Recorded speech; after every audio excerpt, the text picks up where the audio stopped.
Welcome to Real Data. Today we're going to go over wisdom and how it impacts our everyday life along with our jobs and the way businesses are ran. Stay tuned. So let's go over wisdom. Today I'm going to play you guys some clips during my video, and I have a gentleman by the name of Ricardo Semler who wrote a few books. This is the one I would recommend the most, Maverick. His name is Ricardo Semler, and he's a Brazilian businessman. The company name is Semco, S-E-M-C-O, and he took over the father's company when it was not failing, but it wasn't in the best condition. So it's a little vice versa to what you're usually seeing versus the kids get the company and then they run it into the ground. He figured out a way where people are literally changing seats every couple days. They have different hours. They have a different work ethic, but they're also given shares within the company, and they get to evaluate themselves within other peers. So I had a chance to visit Zappos in Vegas, you know, the shoe company, if you're not aware, and they have a system known as Holocracy. So there really isn't a manager or a supervisor type role. Everyone is accountable for themselves, meaning if there's 5 or 10,000, in this case, let's just say 500 employees, if you do something wrong or you're lazy, you're gonna basically put everybody else behind. You're accountable for everybody else. Within Semco, what he's done years back is the 9 to 5 was non-existent. If you want to come in at 6, you come in at 6. If you want to come in at 10, you come in at 10. Just as long as the job's done, and if they pay you, say, $200 a day, if you do what you need to do within what they contracted you for, you could go home at any time. But the thing is, you're accountable for what you need to get done. And if you think about it, we've been accustomed to this 9 to 5, 10 to 6, 8 to 4 type of a schedule. Well, we're all stuck in traffic at the same time. We're all going in. We're all frustrated before we get to work for the most part. I happen to work remote and run a business, so it's a little bit different. But coming from Chicago, anyone that's in LA, New York, Chicago, Houston, you know what I'm talking about, or anybody else in Europe in the large cities. So I recommend the book. Check out the clips. And at the end of the day, wisdom is what we're going to cover today, because we are putting all this technology in what we do every day. Our communication is getting lower and lower and lower. Not reading books, whether you go to college or not, is lowering your IQ yearly, right? So to keep your mind focused, you know, supplements, CoQ10 is one thing, but reading is another form of keeping your mind sharp. So check out the clips and I'll give a final conclusion. Hey, you know, this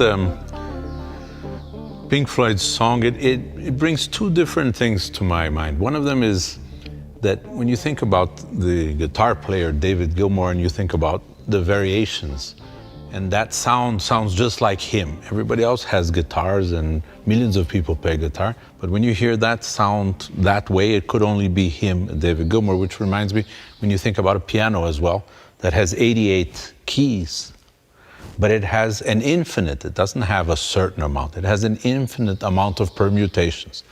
And you think about something that's very restricted like a piano, but you think of all the things that you could do with it. And Pink Floyd here is bringing up this 80s, this whole Cold War issue of we're against totalitarianism and we're trying to break out of this system where everybody is the same and where control is an enormous factor. And now we've been celebrating recently 25 years of the fall of the Berlin Wall as a commemoration to say, well, now we've managed to do away with the enemy and control, and now we're in a free society where we can decide everything as if we were not being controlled by the issue of money. And if you think about it, the people who were in the East Berlin situation, where they were controlled and policed and watched all the time, there's no comparison to the amount of control and policing that goes on afterwards, you know? You think about it, There are, in São Paulo, for example, there are 28,000 public cameras turned towards the street. Your GPS on your smartphone tells you where you are at any moment. There's no issue of privacy anymore. It's completely gone. If you think about the way we've done it and the way we are organized anthropologically, you realize that essentially we've become what I would call tribe people, which are box people. You know, this tribe people that we've always been anthropologically are now transformed into boxes. And if you look at our lives are basically, we live in a box, which is an apartment, we watch a box, which is a TV, we go down a box, which is an elevator, we get into a box, which is our car, we go across town to go up that same elevator to work inside a cubicle or a box for the whole day, to return. When we're in that place and work, we're in boxes in an organization chart. Everything we're doing is boxed in by rules and regulations of how we're supposed to be. So we've become, in that respect, we've become box people. And that's the tribe we belong to at this day. And the box people, which are completely under control.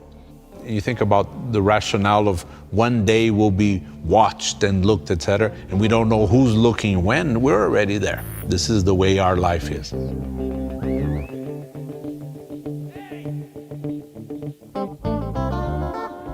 And it seems ironic that we keep telling ourselves now for 20 years that we have to think outside the box. It's impossible to think outside the box when our whole life has been boxed. It's time for us to say, can we think inside the box in a different way?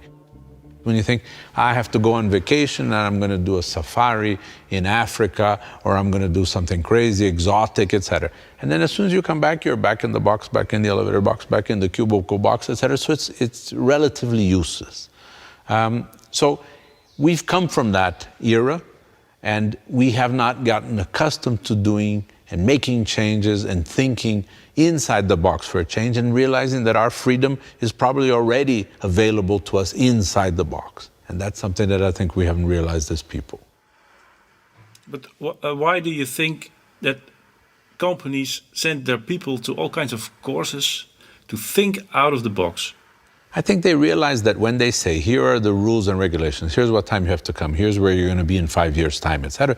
They know you have to wear these clothes, you have to say these things at the meetings, that this boxing in creates people who are automatically working as in this Pink Floyd rationale. People are coming, they come at 8 o'clock, then they leave at 5, and then they do the same thing, and they're boxed in all of the ways in their lives. Some of the things, when you look at companies and you say, what does that mean in the end? It means that companies like, if you take, I saw the other day a Samsonite advertisement from the 70s, advertising their luggage with wheels on the bottom. From the time we've had luggage forever, right? We've had wheels for much longer than luggage. Why does it take 20, 30, 40 years of people dragging luggage, as we did, as our parents did, dragging all this through the airports to finally accept the idea that the wheels outside that little box, which is the luggage, should be used? When you look at Gillette went through a very interesting situation, which they had the normal Gillette, then they had it with 2 blades. And then they thought in the 70s, with the 2 blades, that lasted for a long time. And then in the 90s, they thought we need to do something radically different. And so they set up dozens of committees, their best people, etc., and spent over $600 million. And the only thing they were able to do was to put a 3rd blade between the 2. Break through to the new world of Mach 3 from Gillette, the first triple blade shaving system. And you'd think, you know, how many people would it take? Would it take one afternoon of 3 relatively bright people to say, look, let me find a different way. Oh, just put another one in between the 3, but it actually cost hundreds of millions of dollars to figure this out. What's here, of course, is what brings us to this issue of what's left of the very old ways of doing things and what's new. Our 5 kids, we can't get them interested in books anymore because all this fits into an iPad.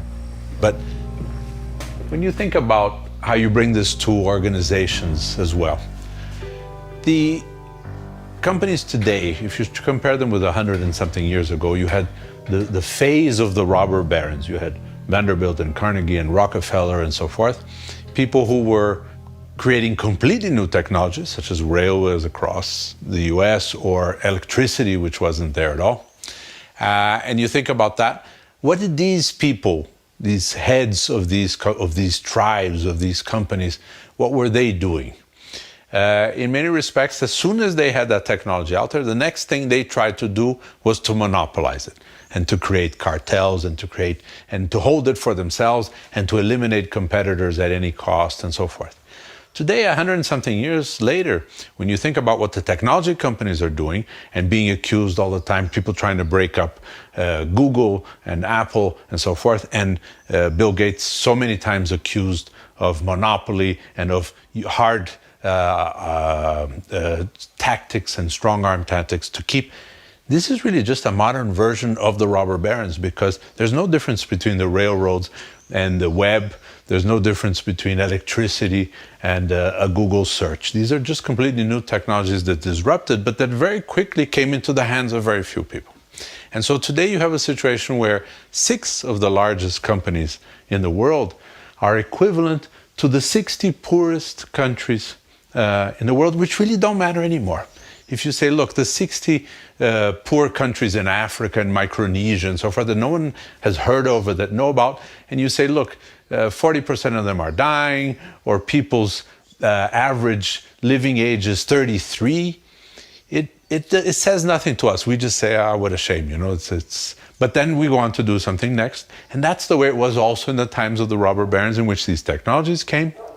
And that took us to other tribal issues. When you think about the totems in Alaska, when you think about the pyramids and what they were there for, it is not very different if you look in the YouTube today and you look at a drone filming of Apple's new headquarters by Norman Foster.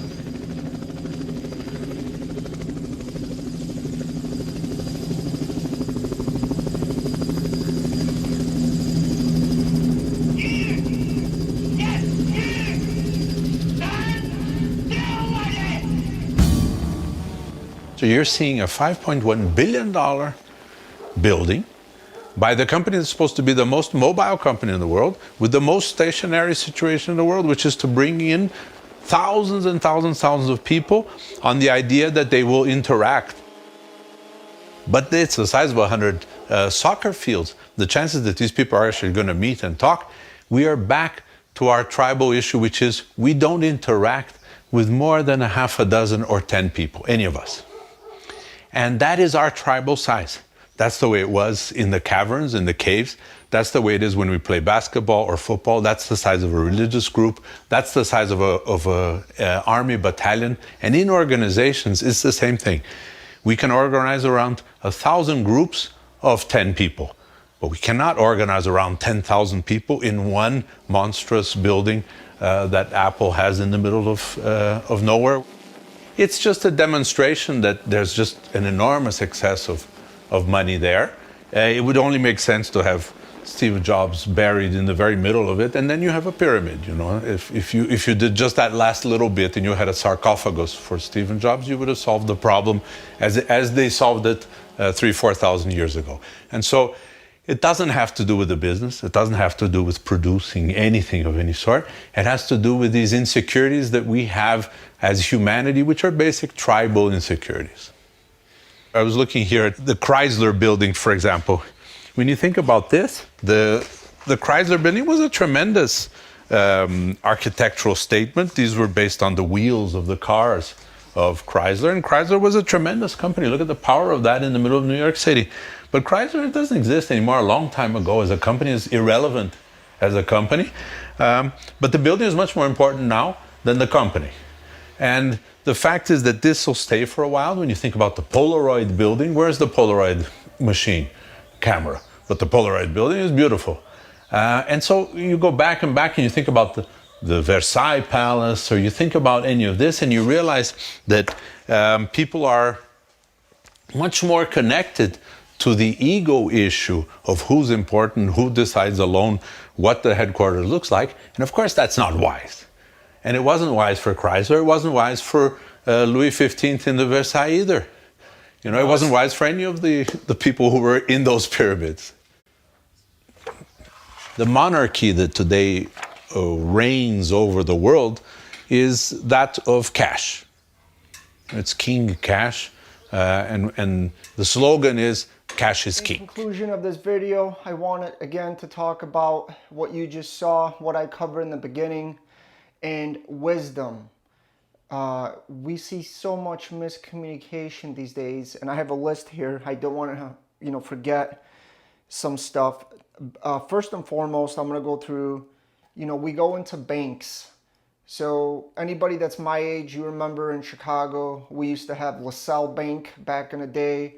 It got bought out by ABN AMRO, and then it got bought out by Bank of America, and it really has never recovered. I still bank with them, but the service and everything else is not the same. We look at banks like PNC, going back to Mid-America. It's just not the same customer service, right? So wisdom, the bigger you get, the more miscommunication, the service levels drop. And just looking at my list, the inefficiency. You go into these older banks, you look at, there is at least 6 cashiers. There's only 2 or 1 working. There's a personal banker. That bank is a ghost town. You come in there, you don't know what's going on. You get greeted by somebody that's not going to help you. They're just going to, piss you off more than anything. And, that's my first example. Stores. You walk into stores. Imagine going into Lord & Taylor or Macy's 20, 25 years ago, even 15 years ago. There was a helper at every different section of the store. I remember going with my mom about 2 years ago, maybe close to 3. We had to chase down people at Lord & Taylor, for instance, to get some help, The other next thing is going to be marketing. I do mortgages. I have a different business, but let's just stick with marketing in mortgages and real estate. Every Tom, Dick, and Harry uses the same CRM, whether it's a marketing platform of social media or Hearsay Social or Total Experts or whatever the marketing program is. It's almost identical to the next company. So again, going back to wisdom, how are you different than the next company? What are you doing to be better than the next company? As much as you may be a small company, at the end of the day, you're going back and using platforms that every Tom, Dick, and Harry are using, for example. So we're not evolving, versus putting a marketing person on your team and doing, let's say, like a mortgage funnel in a different way where you do it from the ground up. Yes, it's going to cost more money, but it's definitely going to be more unique. So I'm not nagging on those companies, but I'm just saying how we've gone backwards with all this technology and device, for instance. The next one is obviously media. There's really barely any truth out there. And again, it's a dinosaur mechanism. They instill fear on TV, on computers, on the radio, and it's constant mechanism of fear mixed with way too big of a government. I don't want this video to get political, but I'm just making the point here. And the last one is just working well. Communication has never been at a such low level. Finding employees has never been at such high levels of trying to find the right, candidate and whatnot. And I think that at any moment in the last 20 years, this system of a holocracy or what Semler is running, it really has you thinking a lot about, do I want to be with a company like that? And you've noticed his takeaway. Look at Mach 3 Gillette, to come up with something so simple. Hundreds of millions are spent, right? Kodak Eastman, for instance, their one thing was, they had, I think, 18 buildings, and every building had a different component, for instance. Still to this day, if you remove 1 or 2 buildings, for instance, you cannot make cameras. So you see how Kodak Eastman has fallen apart. They used to be one of the biggest companies to today it's Kodak who? Like I'm filming, not using a Kodak, for instance, and how many other vloggers or just everyday individuals are using, whether it be a smartphone or smaller camera, for instance. So what was big before was obsolete. And I think you know, history is showing us that we are not evolving. We're actually going backwards, just with a little bit of more technology. So not to make this video too long, I hope that you found this instructional or educational. If you like my channel, hit the like and subscribe button, forward it on to other people that could find a little bit of value. But at the end of the day, the old model, especially if any of like myself have worked at a bank. I worked at Morgan Stanley years ago with about 50,000 employees. I was at the Discover headquarters, so there's about maybe a couple hundred of us and another, you know, 5,000 or 6,000 of Discover employees in Riverwoods, Illinois. I didn't know probably 85% of the people that I worked for. And then you think about all these metrics and parameters. How is this even functioning to a level it's supposed to function with that many people, with that big of a space? And it just goes to show you that as soon as somebody comes up with something good, they put a monopoly over it. And it really shouldn't be that way. Or you have to patent something because somebody's going to rip you off. But it just goes to show you, as soon as you come up with something that's a game changer, you have to put a patent or you have to protect it. And versus on working, taking, and expanding it further. You know, a little bit of obviously is protecting, a little bit is greed, and first and foremost, it's just the mentality that all of us are at, basically. It's like the one student that knows the answer and they got their hand up because they want to be better than everybody else. It's kind of like that mentality, if that makes sense. So again, I hope you found this video instructional. Hit the like, subscribe button. Thank you for the little rant, and take care till the next one.